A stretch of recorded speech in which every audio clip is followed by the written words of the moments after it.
जय हिंद। स्वागत है आप सभी का अपने यूट्यूब परिवार बीए सेमेस्टर वाला में। दीनदयाल उपाध्याय गोरखपुर विश्वविद्यालय और उससे जो अफिलेटेड कॉलेज हैं यानी जो उससे संबंधित कॉलेज हैं, उन सभी कॉलेजों में आपके BA first year first semester home science के एग्जाम होने वाले हैं, यानी गृह विज्ञान के एग्जाम होने वाले हैं 19 दिसंबर 2024 को। ठीक है, ये बात ध्यान रखेंगे। पेपर का नाम है fundamentals of nutrition and human development.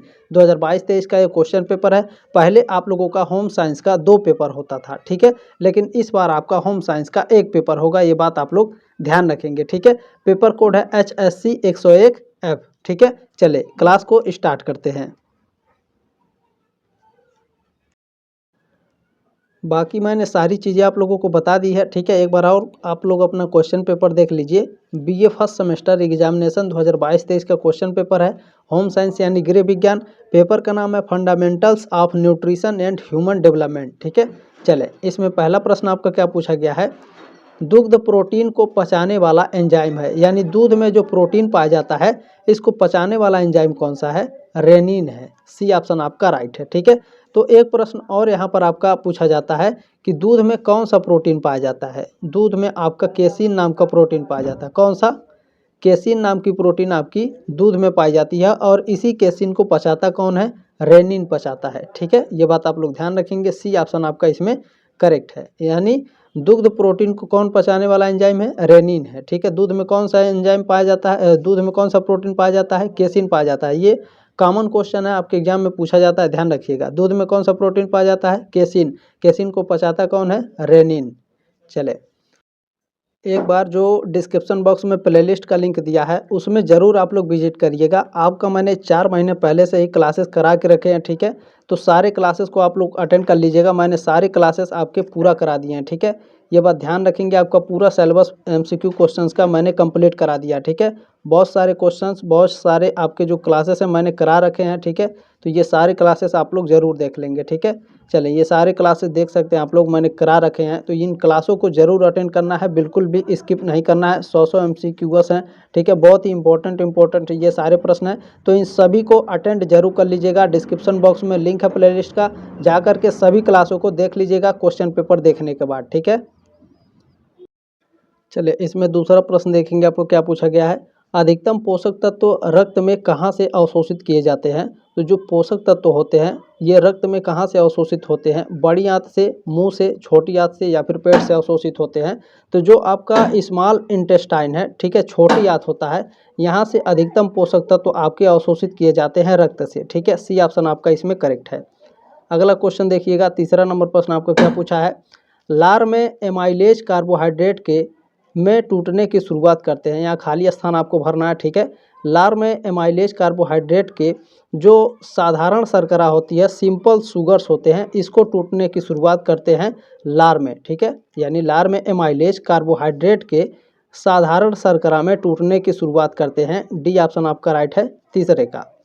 चलिए चौथा प्रश्न आपका क्या पूछा गया है, और सभी से रिक्वेस्ट है कि आप लोग इसे आगे जरूर शेयर कर देंगे व्हाट्सएप पर, ठीक है। अपने सभी दोस्तों के साथ शेयर कर दीजिएगा ताकि वो भी अपना एग्जाम पेपर देख ले कि प्रीवियस ईयर में आपके पेपर कैसे पूछे गए थे, ठीक है। चले इसमें चौथा प्रश्न आपका पूछा गया है। शरीर द्वारा विकास, ऊर्जा, मरम्मत और रख रखाव के लिए आवश्यक पदार्थ को क्या कहा जाता है। यहाँ खाली स्थान भरना है, क्या कहा जाता है बताने का प्रयास करेंगे। तो इसको पोषक तत्व कहा जाता है, ठीक है, न्यूट्रिएंट कहा जाता है। ये ऑप्शन आपका राइट है। चले इसमें अगला प्रश्न है, पांचवा प्रश्न आपका पूछा गया है, ध्यान से देखने का प्रयास करेंगे। यह भोजन समूह हमारे शरीर की ऊर्जा का सर्वोत्तम स्रोत है। तो जो आपका ब्रेड और अनाज होता है, ठीक है, यह भोजन समूह हमारे शरीर की ऊर्जा का सर्वोत्तम स्रोत होता है। सी ऑप्शन आपका इसमें करेक्ट है, ठीक है। चले अगला क्वेश्चन है, छठा प्रश्न आपका पूछा गया है। ब्रेड, अनाज, चावल और पास्ता समूह का एक अच्छा स्रोत है। तो जो ब्रेड है, चावल है, और जो अनाज होते हैं और जो पास्ता होते हैं, ये कार्बोहाइड्रेट के एक अच्छे स्रोत होते हैं, ठीक है। ये ऑप्शन आपका इसमें करेक्ट है छठे का। चलिए सातवां प्रश्न आपका पूछा गया, सोयाबीन किसका अच्छा स्रोत होता है। कार्बोहाइड्रेट का, प्रोटीन का, वसा का या फिर विटामिन का। तो सोयाबीन में सबसे ज़्यादा प्रोटीन पाया जाता है, ये बात ध्यान रखेंगे। बी ऑप्शन आपका इसमें करेक्ट है सातवें का। चलिए 8 नंबर प्रश्न आपका पूछा गया है। निम्नलिखित में से कौन सा पानी में घुलनशील विटामिन है और इसलिए इसे हर रोज़ लेना आवश्यक है। देखिए पानी में जो घुलनशील विटामिन होते हैं वो बी और सी होते हैं, ठीक है। और बी के जितने भी सिम्टम्स होते हैं जैसे विटामिन बी1 हो गया, विटामिन बी2 हो गया, विटामिन बी6, विटामिन बी12, जितने विटामिन बी होते हैं, जितने विटामिन बी के सिम्टम्स हैं और विटामिन सी है, ये जल में घुलनशील होता है। और एक बात याद रखेंगे, विटामिन ए, डी, ई और के, ठीक है, ए, डी, ई, के ये आपके वसा में घुलनशील होते हैं, बी और सी आपके जल में घुलनशील होते हैं, ठीक है। और यहाँ से क्वेश्चंस आपके हर साल पूछे जाते हैं, ये बात ध्यान रखेंगे, ठीक है। चलें, तो पूछा क्या है, निम्नलिखित में से कौन सा पानी में घुलनशील विटामिन है और इसलिए इसे हर रोज़ लेना आवश्यक होता है। तो जो विटामिन सी है, ठीक है, ये जल में घुलनशील होता है और इसे हर रोज़ लेना आवश्यक है, ठीक है। बी ऑप्शन आपका इसमें करेक्ट है। चलिए अगला प्रश्न क्या है आपका, निम्नलिखित में से किसे प्रोटीन का आसानी से पचने योग्य स्रोत माना जाता है। तो जो आपका अंडे का एल्ब्यूमिन होता है, जो सफ़ेद वाला भाग होता है, ये ठीक है आसानी से पचने योग्य स्रोत माना जाता है। ये ऑप्शन आपका राइट है, ठीक है। चले अगला प्रश्न इसमें क्या है आपका, निम्नलिखित में से कौन मजबूत हड्डियों के निर्माण के लिए कैल्शियम के साथ काम करता है। तो मजबूत हड्डियों के निर्माण के लिए कैल्शियम के साथ विटामिन डी आपका काम करता है। ये ऑप्शन आपका राइट है। कैसे काम करता है, तो विटामिन डी जो होता है कैल्शियम को आंत से रक्त प्रवाह में भेजने में मदद करता है, ठीक है। विटामिन डी कैल्शियम और फास्फोरस के रक्त स्तर को नियंत्रित करता है। अब आपको समझ में आया, कैल्शियम और फास्फोरस के जो रक्त स्तर होते हैं इसको नियंत्रित कौन करता है, विटामिन डी करता है, ठीक है। तो जो विटामिन डी होता है ये मांसपेशियों को मजबूत बनाता है, जिससे संतुलन बनाए रखने में मदद मिलती है और हड्डियों के टूटने का खतरा कम हो जाता है, ठीक है। तो ये बात आप लोग ध्यान रखेंगे। इसमें ए ऑप्शन आपका राइट है 10वीं का, ठीक है। चले अगला क्वेश्चन आपका 11 नंबर प्रश्न पूछा गया है, विटामिन का रासायनिक नाम क्या है। Chemical name of vitamin B1. Vitamin B1 का रासायनिक नाम है थायमिन। सी ऑप्शन आपका करेक्ट है। चलिए अगला क्वेश्चन क्या पूछा गया, थोड़ा शोर शराबा है, थोड़ा सा आप लोग थोड़ा मैनेज कर लेंगे, ठीक है। चलिए 12वां प्रश्न है, भोजन सीधे पेट से किसके द्वारा गुजरता है। तो भोजन सीधे पेट में जाता है, उसके बाद आपका ये छोटी आंत में जाता है, ठीक है। बी ऑप्शन आपका राइट है 12वीं का। चले 13 नंबर प्रश्न आपका क्या पूछा गया है, इनमें से किसे पोषक तत्व नहीं माना जाता है। तो जो आपका एंजाइम है इसे पोषक तत्व नहीं माना जाता है, बाकी विटामिन, खनिज और वसा को पोषक तत्व माने जाते हैं, ठीक है। चलें अगला प्रश्न है, खट्टे फल जो होते हैं विटामिन सी का एक उत्कृष्ट स्रोत होते हैं, ठीक है। जितने भी खट्टे फल होते हैं उन सभी में विटामिन सी पाए जाते हैं, ये बात ध्यान रखिएगा, ठीक है। बी ऑप्शन आपका राइट है। अगला क्वेश्चन आपका पूछा गया है, गर्भस्थ शिशु माँ से जुड़ा होता है, यानी जो गर्भस्थ में शिशु होता है, बच्चा होता है, वो माँ के किसके साथ जुड़ा होता है। तो माँ के गर्भनाल के साथ जुड़ा होता है। सी ऑप्शन आपका राइट है। चले अगला क्वेश्चन क्या पूछा गया है, निषेचित अंडाणु कहलाता है, ठीक है। निषेचित अंडाणु क्या कहलाता है, जायगोट कहलाता है। सी ऑप्शन राइट है। बहुत ही फेमस क्वेश्चन है, हमेशा पूछा जाता है। अगला क्वेश्चन है, नमक का रासायनिक नाम क्या है। NaCl, सोडियम क्लोराइड, ठीक है। डी ऑप्शन आपका राइट है। एक प्रश्न पूछा जाता है, नमक की कमी से यानी आयोडीन की कमी से कौन सी बीमारी होती है। तो घेघा रोग हो जाता है विटामिन नमक की कमी से, ठीक है। ये बात ध्यान रखेंगे, आयोडीन की कमी से, ठीक है। आयोडीन की कमी से कौन सा रोग होता है, घेघा रोग हो जाता है। प्रश्न नंबर 18 है, निम्न में से कौन सी मानव लार ग्रंथि नहीं है। तो देखिए मानवों की लार ग्रंथि होती है, पैरोटीड लार ग्रंथि होती है, समैक्सिलरी लार ग्रंथि होती है, और इसमें जो आपका इंफ्रा आर्बिटल है ये आपकी मानव की लार ग्रंथि नहीं है। तो सर जी इंफ्रा आर्बिटल लार ग्रंथि क्या है, तो यह मनुष्यों में नहीं पाई जाती है। ये जो ग्रंथियाँ हैं इंफ्रा आर्बिटल ग्रंथियाँ, ये ग्रंथियाँ आपकी बिल्लियों में पाई जाती हैं, खरगोशों में पाई जाती हैं, इन छोटे छोटे जानवरों में पाई जाती हैं इंफ्रा आर्बिटल ग्रंथियाँ, ठीक है। चलें डी ऑप्शन आपका राइट है। इंफ्रा आर्बिटल ग्रंथि मनुष्यों में नहीं पाई जाती हैं, जानवरों में पाई जाती हैं, इस तरह से आप इसे कह सकते हैं। चलिए अगला क्वेश्चन है, प्री नेट्स अवस्था होती है, ठीक है। पीरियड ऑफ प्रीनेंटल इज फ्रॉम, ठीक है। प्री नेस्टम अवस्था होती है, कब से कब तक का होती है। तो गर्भाधान से जन्म तक होती है। सी ऑप्शन आपका राइट है, ठीक है। कंसेप्शन टू बर्थ, इसमें अगला क्वेश्चन क्या है देखने का प्रयास करेंगे। निम्नलिखित में से कौन सा खाना पकाने का तरीका नहीं है? तलना, भुनना, पकाना ये खाने का तरीका है। सिलाई आपका सिलाई कढ़ाई से संबंधित है, खाना पकाने से संबंधित नहीं है। ठीक है, ये ऑप्शन आपका राइट है। इसमें अगला क्वेश्चन है 21 नंबर। कम तापमान पर धीमी उबाल होती है, यानी सबसे कम तापमान पर धीमे धीमे उबाल कितने डिग्री सेल्सियस पर होता है? तो 85 डिग्री सेल्सियस से 96 डिग्री सेल्सियस पर होता है। सी ऑप्शन आपका इसमें करेक्ट है। चले अगला क्वेश्चन क्या है। निकोटीनिक अम्ल की कमी से कौन सा रोग होता है? तो इसकी कमी से पेलाग्रा रोग होता है। डी ऑप्शन आपका राइट है 22वें का। अगला क्वेश्चन क्या है। गुणसूत्र शिशु के लिंग निर्धारण हेतु जिम्मेदार होते हैं।